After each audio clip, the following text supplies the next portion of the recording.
Hello chess enthusiasts, my name is Micha and welcome to my chessrealm YouTube channel. So FIDE World Cup is over, Magnus Carlsen is the winner, and in the match for the third place, Nijat, Abasov and Fabiano Caruana were playing.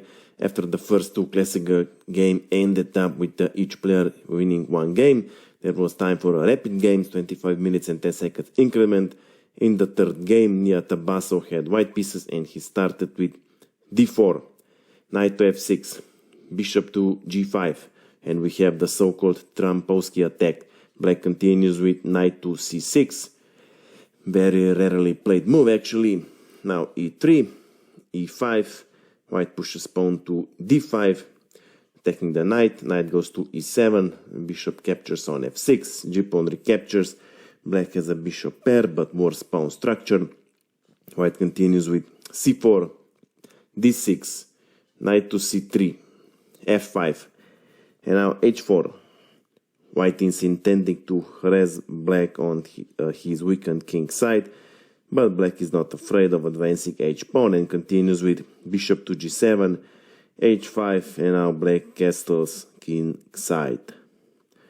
And yeah, white could have simply pushed h-pawn to h6 and then continue with the development, but white doesn't go for it. Bishop to d3 was played, c6, trying to undermine this mini pawn chain in the center. So white continues with the queen to d2, c captures on d5, c pawn recaptures, bishop to d7, and now knight from g goes to e2. So both sides completed the development of white pieces. Maybe here black could try with bishop to h6, blocking this h-pawn. Later with king h8 and rook g8, gaining initiative. But black decided to occupy c file, so rook to c8 was played. And here white had the last chance to play h6, driving this bishop either to f6 or h8. Instead, knight to g3 was played, putting more pressure on this f5 pawn. e4 was played, attacking this bishop on d3 and opening the long diagonal.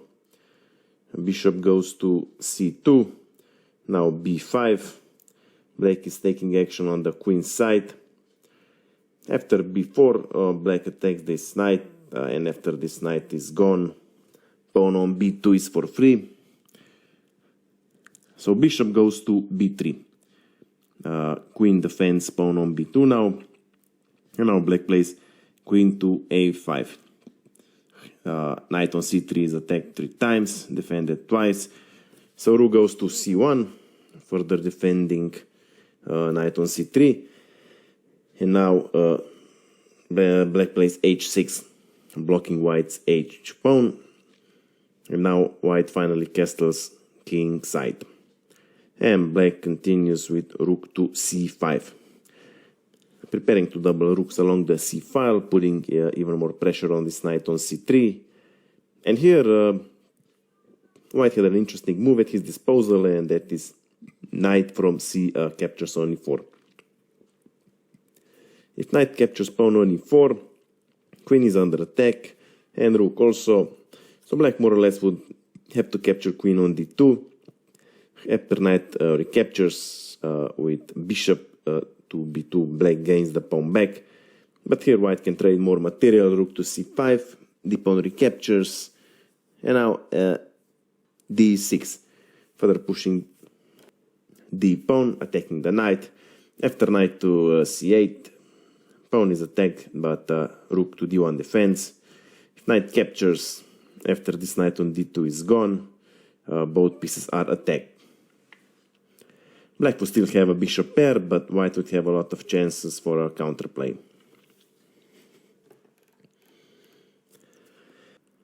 Okay, let's go back to our game.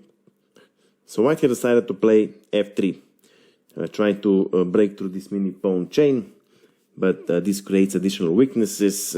Black responded with bishop to e5. Knight on g3 is no longer protected, so queen to f2 defending, e-pawn captures on f3, queen recaptures, Knight on c3 is 3 times attacked, twice defended. But if black captures with bishop to c3, b pawn recaptures. If rook captures, black is a pawn up, but queen to f4 is a very unpleasant move. Pawn on h6 and d6 are under attack, and white suddenly has a strong initiative. So in the game, queen to b4 was played.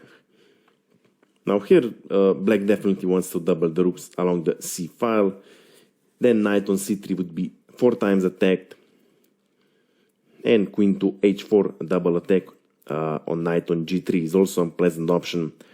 So black is better, has the initiative.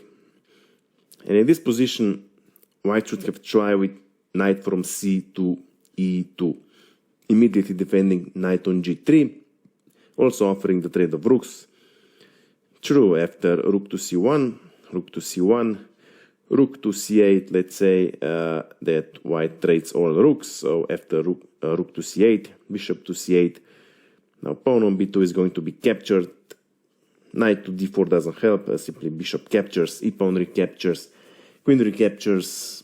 Black loses bishop pair, but is a pawn up in a better position, though far from winning.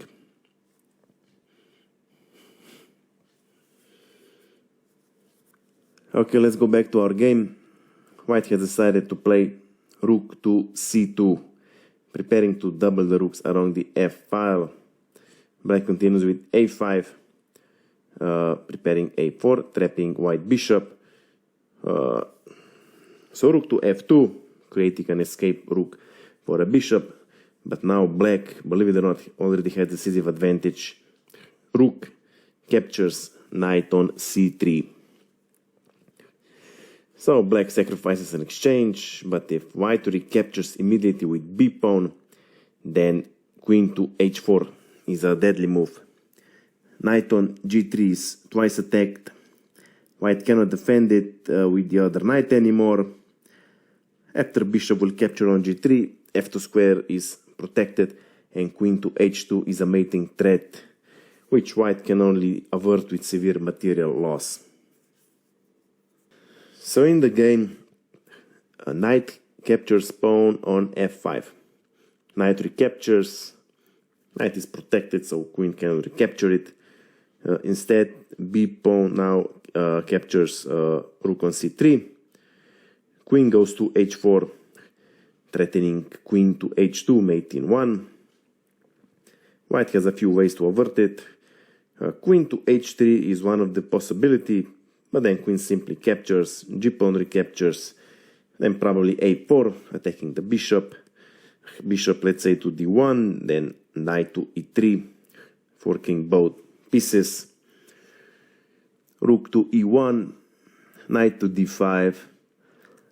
This pawn on c3 is also going to be captured with 2 pieces and 2 pawns versus rooks is simply enough for a victory for black.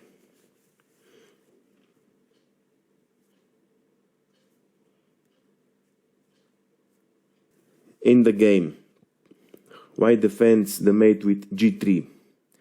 Knight captures pawn on g3. Rook on f1 is under attack.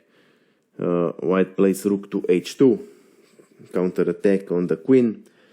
Queen goes to g5, preparing discover attack. So rook goes to g2. Now discover attack is no longer possible, but bishop to h3 is the final blow.